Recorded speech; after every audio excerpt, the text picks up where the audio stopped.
Why was Utah unable to emerge victorious from Huskies Stadium? We're breaking down the offensive and defensive sides of the ball for Utah in that game on today's Locked On Utes. You are Locked On Utes, your daily podcast on the Utah Utes. Part of the Locked On Podcast Network. Your team every day.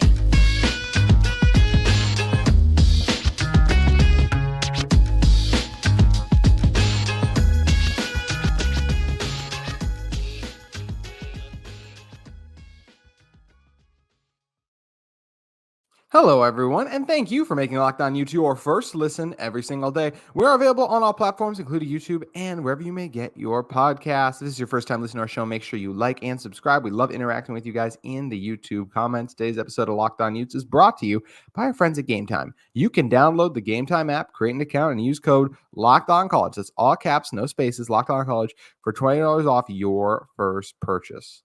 My name is JT Wistrcill, former intern inside the University of Utah Athletic Department. And on today's show, we're going to be diving into the tape of the offensive and defensive sides of the ball for Utah in their matchup against Washington. Then closing out with a little segment we do called Opponent Observations. And, it just so happens that the two opponents that Utah is remaining on their schedule actually played this last weekend. So we got a little bit to talk about with that. And obviously, just throughout the week, we'll be talking about the matchup against Arizona. But before we get to that game against the Wildcats this Saturday, have to talk about what happened to Utah against Washington this weekend. It was a game where Utah was in it early, right? When you're talking about Utah scoring 21 points in the second quarter, just incredible. And still had 7 points in the first quarter too. So just I guess, at a tale of two halves offensively. So when you're looking at the first half, you're looking at just those big plays were so prevalent, whether it was the huge pass to Vele, also looking at the screen to Sione Vaki that was set up perfectly, exceptionally blocked too. Excuse me as I trip over my words there, but exceptionally blocked up front by Utah as well. Great job by Utah just getting out in space, making it happen. The ground game was Utah was really good on first down in the first half. That was something that really stood out to me was a lot of their runs, because we know Utah wants to run the ball first and foremost, would go for over 5 yards or just put them in kind of second and average or even longer in a good position where everything's on the table for you offensively. When you get only 1 yard and it's second and 9, it's like you pretty much have to pass. Like, yes, you can be like Utah, and on, I think it was the second drive of the game that Utah ran it on 3rd and 10, which, yeah, as you guys know, and I'm sure a number of you as well, just maybe want to pull all the remaining hair out I have left with that maddening of a play call there. So that's where they're frustrated. But overall, I thought Andy Ludwig did call a good game. I thought the offensive execution in the first half was good. I thought Bryson was dealing. Loved how Utah did a great job finding Devon Vele. He's been doing it all season. It's what we've discussed. He does a great job getting open. And when you have an elite receiver like him, you need to get him the ball. And that's what Utah was able to do a lot. Thought the offensive line did a good job too. Running back staying in, tight ends helping out to chip too. They did a good job protecting Bryson in the first half. And, that's why Utah had a lead to exit the first half. And they scored 28 points in the first half. And as I mentioned, 21 of those coming in the second quarter. But then the rest of the game, you don't score again. So what happened to Utah offensively? I touched on a little bit yesterday, but one of the biggest things were the drive killers and specifically the penalties. They really hurt this team. Whether it was the really bad offensive pass interference call, that was brutal on Mickey. I don't get that one at all. I really dislike that one. But, you had some holding penalties or just against Spencer Fano at times.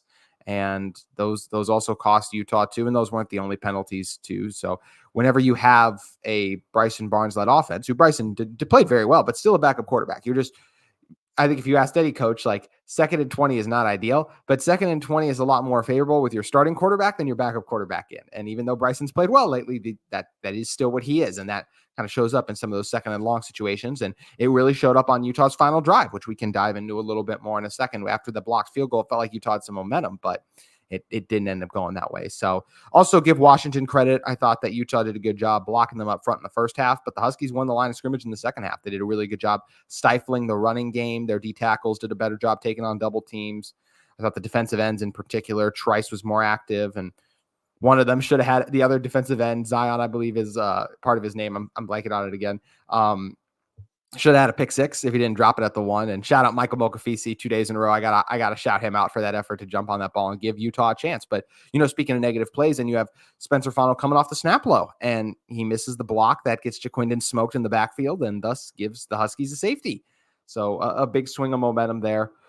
We'll talk about this more in the second segment, but also obviously contributing to the the second half offensively for Utah versus defensive is while the Utah defense was not able to force 3 and outs, really, maybe they forced 1 in the second half. I'm trying to remember now.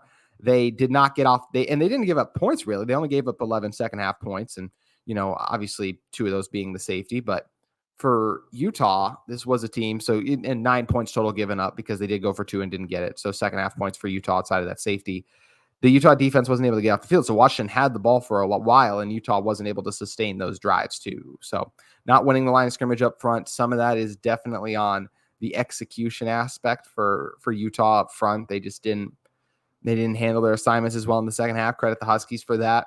Bryson, also when he is pressured, makes mistakes like throwing the interception. He said that was a miscommunication.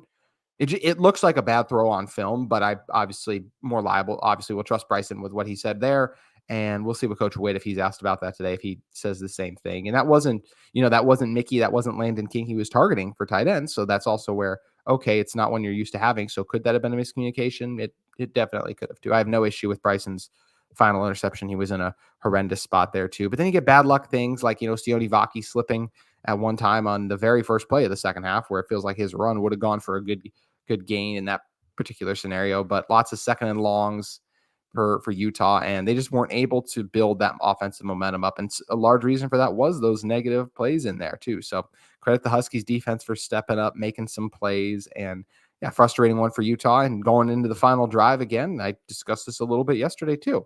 With Utah's final drive, you get the first down, you would have had a completion. The first drive kind of completely encapsulates, that's not the right word to use there, but I'm sorry. Just kind of encompasses, there we go, what's wrong with the Utah offense. If you look at the very first play, it's Bryson Barnes missing a wide open Mikey Matthews. He throws it over his head. The second play is, the next 2 plays are actually, even the next 3, honestly, Bryson's pressured on all 3. He's not given quite enough time needed, but then when he is pressured, he made some really nice throws under pressure throughout the game, but not on the final drive. Decides to check it down to Jaquindon, off target throw. The next one, he checks down to Quindon. I thought that one was way too quick. I thought he had a little more time in the pocket on the third down. I will say that, but slings it over to Jaquindon in the flat. He gets tackled, and then 4th and long, you just got to throw it up there. So yeah, just an unfortunate turn of events where you see that, the offensive line isn't able to execute good enough against a good Washington defensive line. I still think it was more the penalties. Yes, actually, so I'll change that. The penalty aspect is what made it more of a bad Utah offense than good Washington defense, but I thought Washington did a number of good things defensively to force Utah to not be able to have that momentum. Coverage was good for them at times too. We already talked about the pressure they were able to apply, especially in the second half. So that's where it was, both things. But you get a guy in Bryson there who made a number of good throws, but there is still a reason he's a backup. Running game not as prevalent there, with the Huskies doing a good job. So yeah, just unfortunate to see Utah be unable to get a victory. They were so close in this game, but incredibly challenging to do so against an elite team like the Washington Huskies, especially in their house on the road. That's a top 5 team in college football right now. Utah is a top 20 team in college football. And, offensively, they're not a top 20 team, although they did a lot of nice things in the first half, just weren't able to sustain that momentum in the second, for whether it be quarterback play, offensive line, maybe some play calling too, all of those kind of going together to lead to the second half failure that was the Utah offense at Huskies Stadium. So that's kind of what went wrong with the offense. We're going to talk about what went wrong with the defense in one moment. But first, I want to talk to you guys about the sponsor of today's episode in Locked On Utes, one of our sponsors, in Gametime. With Gametime, you shouldn't have to worry when you're buying tickets to your next big event. Gametime is the fast and easy way to buy tickets for all sports, music, and comedy and theater events near you. They have great last-minute deals, all-in price views from your seats, and their best price guaranteed. Gametime, they take the guesswork out of buying tickets. They have last-minute tickets, flash deals, zone deals. They're easy to find and buy all your tickets for every kind of venue and event in your area. They even have views from all seats, so you know what kind of a deal you're getting when you purchase a ticket on Gametime. They also have the low price guarantee, event cancellation, and more on that low price guarantee. It's called the Gametime guarantee. That means you always get the best price. If you find tickets in the same section and row for less, Gametime will credit you 110% of the difference. So you can download the Gametime app, create an account, and use code LOCKEDONCollege, all caps, no spaces, for $20 off your first purchase. Terms apply. Again, create an account and redeem code LOCKEDONCOLLEGE for $20 off. Download Gametime today. Last minute tickets, lowest price guaranteed. Also want to talk to you about another sponsor in today's episode of Locked On Utes. It's UCCU, the UCCU mobile banking app that pays your entire family to learn about money. Kids look to parents to become more financially literate, but parents, they don't always know the answers. Learner breaks down financial topics into fun, bite-sized educational games like quizzes and trivia. Every time a family member completes a topic, they earn points that can occur and can be redeemed for gift cards to stores like Amazon, Apple, Sephora, Walmart, Nike, and more. There is age-appropriate content for every member of the family who can compete against each other and track their progress on leaderboards. Learn and Earn is inside the UCC remote banking app, so you can play anytime, anywhere. The more you play, the more you learn, and the more you learn, the more you earn. Learn and Earn, part of UCC's award-winning Bean Money Smart Youth Banking Program, helping kids, teens, and parents have fun while becoming more financially literate together. UCC, love where you bank. All right, talk about the Utah defense. Not a great day for the Utah defense, whether it's Penix thrown for over 330 yards, although he did complete only 24 or 42 of his passes. Although I will say with that statistic, just right off the top, I think that was more so missed opportunities by Penix than it was the Utah defense. And I still am very high on this Utah defense, but I saw a number of open receivers or plays, and you heard Brock Heward talking about it throughout the broadcast even, where it's just missed throws by Penix at times. So that's where he even should have completed a little bit more of his passes throughout the games. Rushing wise, they ran for 125 yards. Credit Johnson, really tough running, had a couple of big runs throughout the game. 104 yards for him overall. How about Odunze? 3 catches for 111 yards. That was very unfortunate for Utah in that scenario. But yeah, talk about this Utah defense. I still think this Utah defense is really good. Was I maybe a little too high on them? Because now we've seen what they look like against. First of all, it's still more good Washington than anything else. This is an offense that's thrown up points aplenty on every opponent on the season. And this is one of the lower point totals they've been held to on the season. Like, yes, I know that the Arizona State game, they really struggled, but that was such a fluke game. Like, this was against a good opponent for them. And this is around, I think they scored 36 against Washington. So or against Oregon, excuse me. That's where you're like, okay, against good opponents, this is still a decent performance statistic wise. Like, oh, you held them to this when they usually average this. But just watching the game play out, it was so unfortunate to see Utah not be able to get off the field. The coverage downfield, not holding up always, the pressure. But more than anything, I go back to this once again. Penix is one of the best quarterbacks in college football. This offensive line, probably a top 15 to top 10 offensive line in college football right now. And Johnson's a solid running back too. And we know how this receiving core is easily one of the 3 best in college football. That's not that one I don't even have a question about. So you're talking about a dynamic passing attack that was able to run the ball and have some success there too. And that's credit their offensive line up front. I think overall in the game, Washington did win the line of scrimmage. Yes, Utah at times was able to stuff the Huskies rushing attack, and they did get pressure at times with some blitzes, but they couldn't consistently get home with 4. Jonah Ellis or Connor O'Toole, one of them would sometimes get around the edge, but it was easy for Penix to step up or maneuver past that one rusher, reset his feet, and fire a strike downfield. So credit this Washington offense for being locked in and making those impressive plays. And I think the tough part for the Utah defensive backs in this one was there were so many times I would say, okay, they're in the right position, they're right behind them, but the Washington player does a better job tracking the ball, does a better job adjusting to make the catch, and just does a good job concentrating and bringing it in. Whether it was, Teo Johnson, the touchdown he gave up in the end zone, Miles Battle getting beat over top one time, JT Broughton got beat across his face on a couple occasions, and same thing with Zemiah Vaughn. Like, all of Utah's corners got gashed in this one. And once again, I think that's more good Huskies than anything else, because this is an elite Huskies offense that does a number of things at a very impressive rate and level. So, and also I'll say, I don't think Utah put their secondary into positions to succeed always, because you have Washington receivers that can win on the outside. You have a guy in Penix who is capable of making those throws, and while missing some too. We mentioned the completion percentage being what it was, but when you're asking to cover Odunze on an island, like Utah did a couple of times throughout the game, some of these other talented Washington receivers, you're not putting your team in a position to succeed. So yes, the defensive backs didn't play great, but because Utah was so blitz heavy, and that was the way Arizona State played Washington, they had a lot of success against that. And Utah had success against Washington in many ways, right? Holding them to, only 10 in the second half, but as we said, they just weren't able to get off the field. Credit Washington for converting some tough third downs, whether it was on the ground, had a great catch by their tight end, or a couple other times where Penix just does a great job finding those guys when they're open to. I still think he's a really good quarterback, even if he did have some struggles with accuracy here. And part of that was still playing a defense the caliber of Utah's, right? This is an elite defensive unit.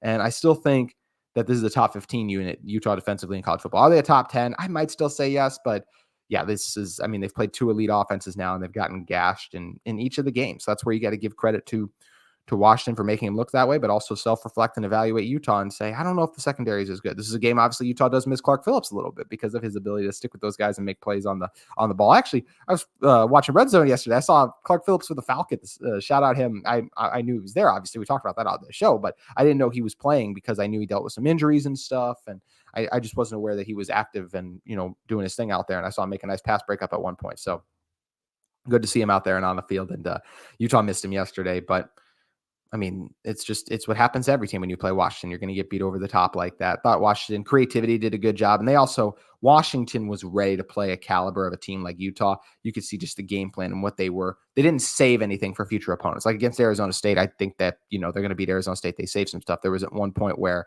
I'm sure there's a more technical term for what this screen was, but they faked the screen to the left, faked the screen to the right, and then finally came back to it over the middle field. Like that's just really creative stuff that Washington was doing and pulling out. They had the Odunze throwing a pass on the 2-point conversion that would have worked had it been an accurate throw. That's where it's just that extra element of creativity that was very prevalent for Washington and Penix all game long. And I thought it was a great move for them to beat this Utah defense. And it is just a testament to this Utah team that they're able to go into Husky Stadium, push Washington so close despite the several injuries that they have sustained throughout the season that have cost them some of their best players overall. It's hard not to wonder. I said this on yesterday's show.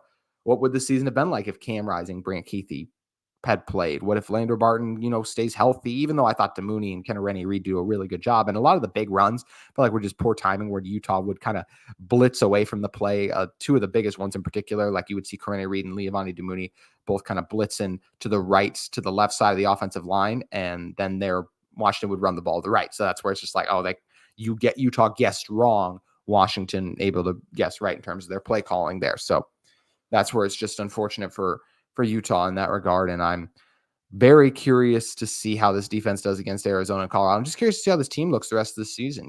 They have already made their bowl game. I expect this team to come out and play hard for themselves, but it's the first time this group hasn't had a Pac-12 championship to play for in a long time. So that'll be another thing that's interesting to watch. We'll be breaking down the Wildcats the rest of the week, but yeah, give Washington credit now. Washington and Oregon, the two best teams on Utah's schedule, they looked like exactly that, and they've both had a lot of success against this Utah defense because their offenses those are 2 top 5 offenses right now. The Utah defense, as I mentioned, maybe top 10, but if not top 15, not quite as good. And you see that play out, whether it was not getting pressure consistently enough, not holding up in coverage, a couple of missed tackles throughout the game too. So it's one of those ones that it ends your season in terms of a Pac-12 championship berth. So it's disappointing in that aspect, but you tip your cap to that Washington team because they are really good. Kalen DeBoer's done a great job there, and I'm very curious to see what the rest of the season holds for them because they still got Oregon State and Washington State. So that's not even kind of the Pac-12 championship. So still could have several losses on their schedule, especially as Utah nearly got their first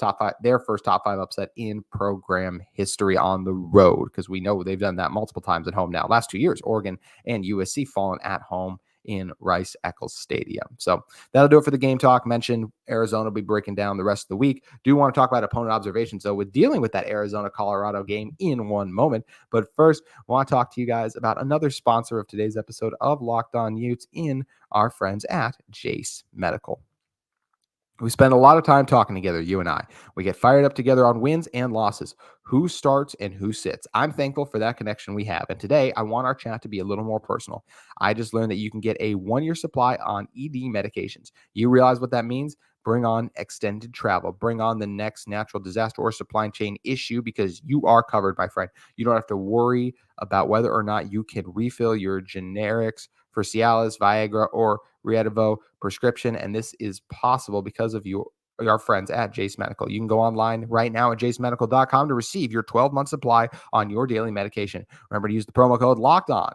That's capital L, capital O, rest lowercase, at checkout for a discount as well. A verified customer had this to say about Jase. I'm thankful for this service. Supply chain issues caused me to cut pills in half because I had to.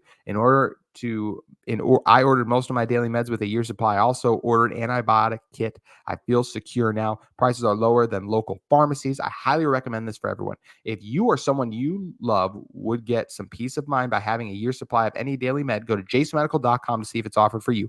Remember to use the promo code LOCKEDON for $20 off your first purchase. Alrighty.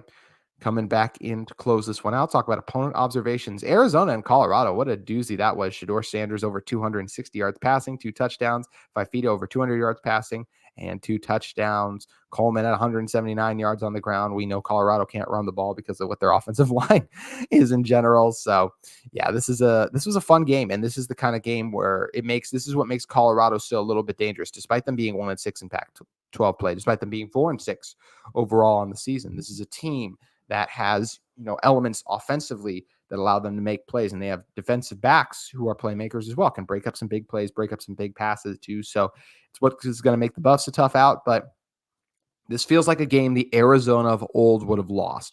Arizona got ranked 21. Arizona is going to be ranked higher than Utah when they play. I'm curious to see if Utah will be ranked, considering their losses are all to top, whether or not they're probably not top 10 teams, but they're all top top 12 teams, because we know Oregon State's currently at 12 right now, and I don't know if they'll be able to crack the top 10. I'm trying to remember who. Well, Penn State will drop out for sure, and Ole Miss actually will. So I think Oregon State, Oregon, and USC, or Oregon, excuse me, we know it's not USC. Oregon State, and Washington should all be top 10 teams. So therefore, I do expect Utah to stay in the rankings, but they'll just hover in the 20s, versus Arizona with their 3 losses could be as high as 18, 17, because this team over the past month and a half has just looked completely different. Got to give a ton of credit to Coach Fish for what he's done with this team and their program. They're extremely dangerous, especially offensively, with what Fifita has unlocked for them offensively. They run the ball decently well. Defensively, they got some guys flying around making plays too. So it's a tough test that Utah has down in Tucson, coming up this Saturday. And it's what we'll be focused on all week in Locked On Utes. And, good for Colorado showing a little bit of fight. This was they have 2 games left, and they can still get bowl eligible if they win both of them. I don't expect them to get bowl eligible, but it's going to be fun to see what they have in store for the rest of the season, because they are one of those teams, when you're talking about Colorado, that can throw up some points. So what's it going to look like when they enter Rice-Eccles Stadium? Is Shedeur Sanders going to play? Is he going to be healthy, because he has taken a beating a little bit this season? All stuff that's going to make these final 2 weeks of the season fascinating, and we can't wait to break it down with you here at Locked On Utes. That will do it for our show today. As a reminder, we'll be back talking Arizona with you tomorrow, previewing the Wildcats ahead of Utah's second to last game of the season and their final road game. How quickly it's come, but we look forward to seeing you then. Have a great day.